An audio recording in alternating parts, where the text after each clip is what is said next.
ইকরাপুর সাথে আমার লাইফে 2বার দেখা হয়েছে, তাও শুটিং সেটেই। উনি খুবই জলি মাইন্ডের, খুবই স্ট্রং মেন্টালিটি, খুবই লক্ষ্মী একটা মেয়ে। আমার সাথে আমি একটা কাজেই অনেকক্ষণ গল্প করার ওনার সাথে সুযোগ পেয়েছি। উনি খাবার নিয়ে আসছিল শুটিং সেটে তখন। সো উনি খুব লক্ষ্মী একজন মেয়ে। আমি আমি খুবই মন খারাপ হয়েছে আমার এটা দেখে।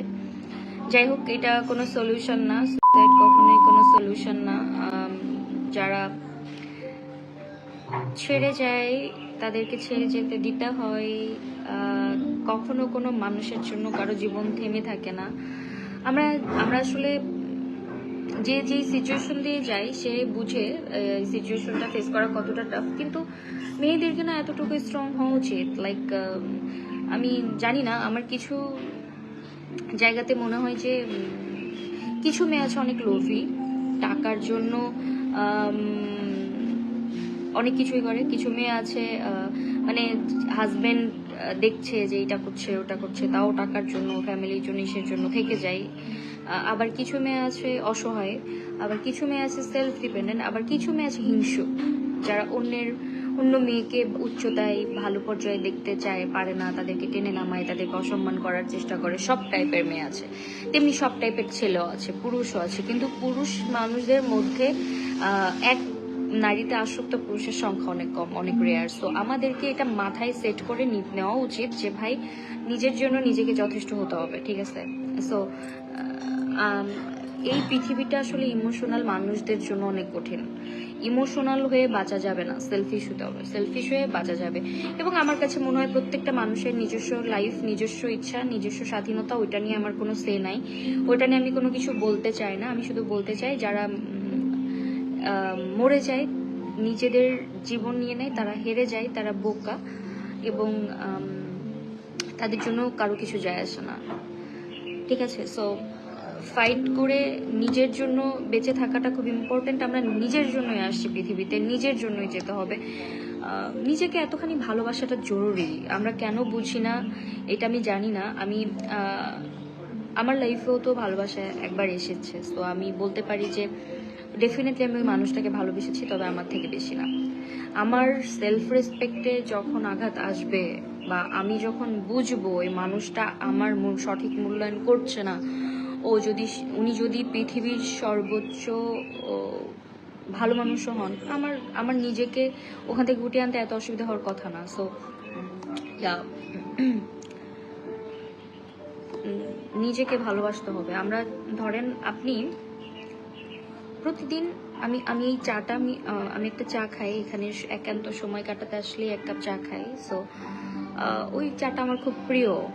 ওই চাটা আমি নিজেকে প্রতিদিন খাওয়াই, নিজেকে প্রতিদিন স্পেশাল ফিল করাই যখনই সুযোগ পাই। এখন ওই চাটা আমাকে অন্য কেউ এসে খাওয়ালো একদিন, আমার কাছে মনে হবে না যে এক্সট্রা কোনো ইফোর্ট আমার জন্য দিল।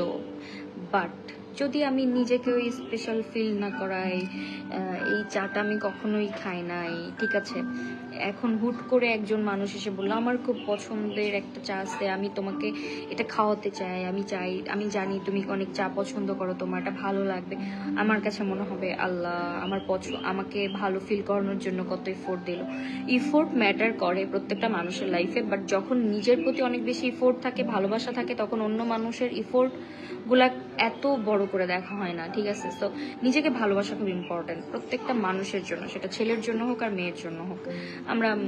আমি অনেক ছেলেকেও দেখেছি যারা সুইসাইড করে, এরা আমার কাছে মনে হয় যে এরা খুবই বোকা। এরা না এই লাইফটাতে সুখ পেলো, না এদের পরের লাইফটা সুন্দর হবে। তো জীবনটা তো একটা জার্নি, আমরা আসলে ভ্রমণ করছি। আমাদের এই ভ্রমণকালে অনেক টাইপের মানুষের সাথেই দেখা হবে, কিন্তু নিজেকে ভালোবাসলে আমাদের কারো ছেড়ে যাওয়া আমরা খুব সহজে অ্যাকসেপ্ট করতে পারবো। আমার সাথে আমাকে এই ধরনের কথা বলবেন না। শুনুন, এটা যে কোনো সেক্টরের মানুষের সাথে হবে, এটা কর্পোরেট সেক্টর হোক, মিডিয়া সেক্টর হোক, যে কোনো জায়গায় মানুষ, প্রফেশন ভিন্ন, মানুষ কিন্তু একই। আমরা মানুষ, সবাই মানুষ, আমাদের আবেগ ইমোশন সেম। সো মিডিয়ার মানুষের জিনিসগুলো হয়তো আপনার সামনে আসে দেখেন, আর অন্যদেরটা দেখেন না তাই, বাট আমাদের আশেপাশে এরকম প্রতিনিয়ত অহরহ ঘটনা ঘটতেছে। সো আপনারা এভাবে জাজমেন্টাল না হয়ে আমার মনে হয় আপনার নিজেদের উপর কতটুকু ওয়ার্ক করা উচিত, নিজেদেরকে কতটুকু সংশোধন করা উচিত ওইটার উপর ওয়ার্ক করেন বেটার। আমার কাছে মনে হয় আমি আমার লাইফে নিজের উপর সব থেকে বেশি করি, এক্সপেরিমেন্ট করি নিজেকে সব থেকে বেশি। যে কোনো সিচুয়েশনে আমার মনে হয় যে নিজের এইখান থেকে কি শেখার আছে।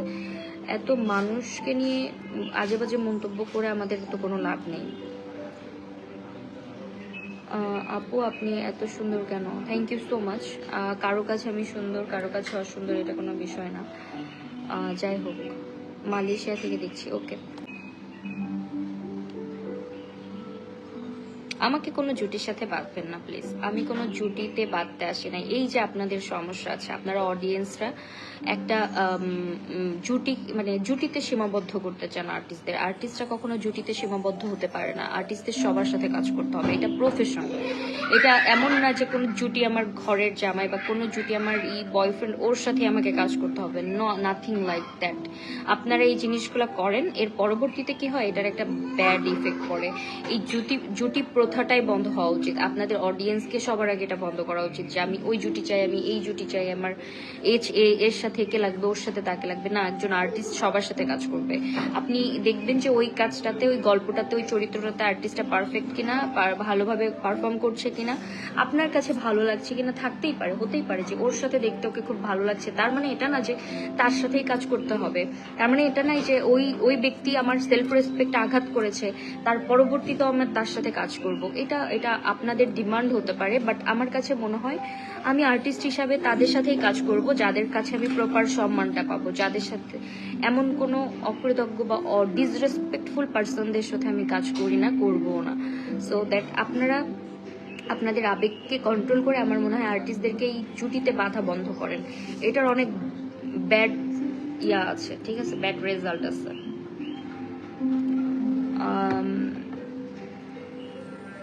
স্কুল গ্যাং সিজন 3 এপিসোড কি একসাথে দেওয়া যায় না? আমি এটা ডিরেক্টর বা প্রডিউসার হলে বলতে পারতাম, যেহেতু এটার কোনোটাই না, আমি বলতে পারছি না।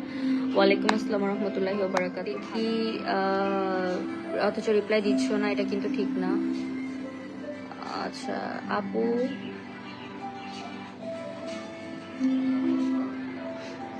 আমার বিয়ে, ও মাই গড, বিয়ে আমি খুব ভয় পাই। বিয়ে নিয়ে আর কোনো সে নাই। ঠিক আছে, যা তাদের সাথে যারা মানুষ হিসাবে ভালো আমার কাছে মনে হয় না, আমি তাদের সাথে কাজ করি না। এখন আপনারা আমাকে রিজন বলতে বলবেন না।